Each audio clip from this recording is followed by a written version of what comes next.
Shalom, selamat pagi keluarga besar Happy Sword Family yang saya kasihi di dalam Tuhan Yesus Kristus.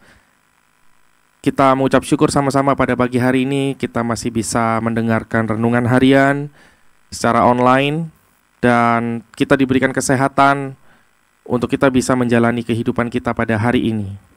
Namun sebelum kita memulai segala aktivitas ataupun pekerjaan ataupun usaha kita pada pagi hari ini, mari sejenak kita siapkan waktu untuk mendengarkan renungan harian ini agar apa yang bisa kita dengar ini menjadi satu acuan atau pedoman di dalam kita menjalani kehidupan kita. Pada pagi hari ini renungan akan saya sampaikan, saya akan berikan judul Roh yang Utama. Kalau Bapak Ibu Saudara melihat gambar yang ada di samping saya, mungkin Bapak Ibu Saudara masih ingat dengan firman Tuhan yang disampaikan oleh Bapak Gembala di ibadah raya. Hal ini kaitannya dengan apa yang kita makan dan bagaimana cara kita makan. Nah, walaupun memang belum secara tuntas pada saat renungan ini dibuat, Bapak Gembala menyampaikan firman tersebut karena masih dilanjutkan di minggu-minggu berikutnya. Tetapi apa yang saya dapatkan dari firman Tuhan yang disampaikan oleh Bapak Gembala akan saya bagikan melalui renungan harian ini dan saya berharap itu dapat memberkati kita semua juga.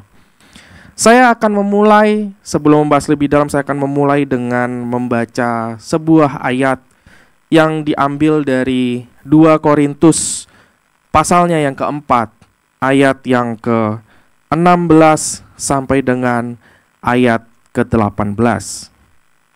Firman Tuhan berkata seperti ini.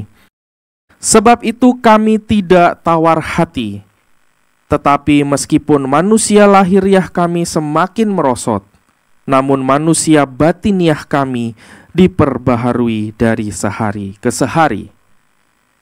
Sebab penderitaan ringan yang sekarang ini mengerjakan bagi kami kemuliaan kekal yang melebihi segala-galanya, jauh lebih besar daripada penderitaan kami. Sebab kami tidak memperhatikan yang kelihatan, melainkan yang tak kelihatan. Karena yang kelihatan adalah sementara, sedangkan yang tak kelihatan adalah kekal. Saudara, dari gambar yang kita sudah sama-sama lihat di sini, bahwa manusia terdiri dari tubuh, jiwa, dan roh. Mengapa firman Tuhan pada pagi hari ini atau renungan ini saya beri judul Roh yang Utama? Karena memang dari ketiga unsur yang ada di dalam diri seorang manusia, terdiri dari tubuh, jiwa, dan roh, yang paling utama dari ketiganya dan menentukan sebagai kunci dalam kehidupan kita, menjalani kehidupan kita dengan penuh sukacita, itu ditentukan dari rohnya. Saudara bisa lihat, tubuh, jiwa, dan roh. Kita bicara tubuh. Apa yang akan terjadi ketika tubuh kita sakit? Apakah ada dampaknya bagi jiwa dan roh? Mungkin kepada jiwa akan ada dampaknya. Kalau kita sakit, kita kepikiran dengan penyakit kita, apalagi kalau sakitnya yang cukup berat gitu ya, yang mungkin sudah ada level stadiumnya, itu mungkin akan membebani pikiran kita. Secara jiwa itu akan terpengaruh. Tetapi apakah roh bisa terpengaruh? Jawabannya tergantung hubungan kita dengan Tuhan. Bisa saja roh kita terpengaruh, atau justru roh itu yang menjadi pembangkit semangat kita walaupun tubuh kita sakit. Tetapi itu yang akan menolong jiwa kita untuk bisa tetap bertahan karena roh kita cukup kuat. Lalu yang kedua, apa yang terjadi jika jiwa kita yang sakit? Mungkin sekarang tenar gitu ya dengan istilah mental health issue, di mana orang-orang itu kecemasan berlebih, bisa mengalami tiba-tiba panic attack karena stres berlebih karena situasi ekonomi, kondisi pekerjaan, beban pekerjaan mungkin. Mereka kena yang namanya mental health issue. Berarti kan di bagian sini yang kena, pikiran dan perasaannya. Apa yang terjadi ketika jiwanya sakit? Ini kita tidak bicara orang yang ODGJ ya, tapi kita bicara orang yang normal tapi memang dengan tingkat stres berlebih. Apa yang bisa menolong dia? Tubuhnya bisa aja tetap sehat, Atau kemungkinan kedua, tubuhnya bisa jadi terpengaruh juga karena dia mental health issue, pikiran terlalu stres. Akhirnya yang paling gampang apa? Asam lambung, GERD, ya kan, susah tidur, akhirnya cepet capek, akhirnya gampang sakit. Tapi ketika itu ditopang oleh roh yang kuat, dia bisa mengatasi mental health issue-nya. Walaupun beban pekerjaan ini tidak berkurang, tetapi kalau dia punya roh yang kuat, itu akan menopang jiwanya. Ketika jiwanya tertopang, otomatis tubuhnya juga akan menjadi lebih baik. Nah, tapi yang jadi masalah yang ketiga, saudara, ketika rohnya yang sudah sakit. Kalau rohnya yang sudah sakit, apa yang bisa kita harapkan dari tubuh dan jiwa kita? Kalaupun tubuh kita sehat, lama-kelamaan juga jiwa kita yang kena. Karena rohnya nggak terlalu kuat, kita kena jiwanya, kita gampang stres, kita kena mental health issue, kita kena anxiety, susah tidur, insomnia. Pada akhirnya juga yang terkena adalah tubuhnya.